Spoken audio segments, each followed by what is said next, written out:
అండి. అందరికీ నమస్తే. Welcome back to our channel అమ్మ అభిరుచి.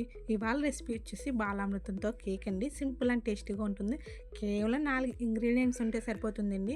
చాలా టేస్టీగా ఉంటుంది. ప్రాసెస్లోకి అయితే వెళ్ళిపోతాం. ఏదైనా కప్పు కానీ గ్లాస్ కానీ మెజర్మెంట్కి తీసుకోండి. 1 కప్పు బాలామృతం పిండికి అందులో సగానికి కొంచెం తక్కువ వేసుకోండి. షుగరు ఎక్కువ వేస్తే బాగోదు.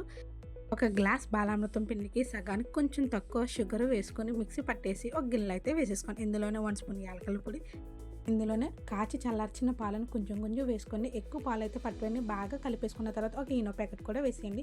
ఒక గిన్నెలో ఆయిల్ అలాగే మైదాపిండి అప్లై చేసిన గిన్నెలో అయితే దీన్ని అయితే వేసేయండి. వేసేసి ఏదైనా మందంగా ఉన్న గిన్నెను అయితే తీసుకొని, నేనైతే కుక్కర్ తీసుకున్నాను. కింద ఏదైనా రాయి కానీ స్టాండ్ కానీ పెట్టి దాని మీద గిన్నెను అయితే పెట్టుకోవాలండి. వెంటనే లో ఫ్లేమ్లో పెట్టి ఒక 45 నిమిషాలు కుక్ చేయండి. చల్లారాక మాత్రం కేక్ని అయితే కోసుకోవాలండి. అంతేనండి. వీడియో నచ్చితే లైక్ చేయండి. మరిన్ని వీడియోల కోసం నా ఛానల్ సబ్స్క్రైబ్ చేయడం మాత్రం మర్చిపోకండి. మీరు కూడా ట్రై చేయండి.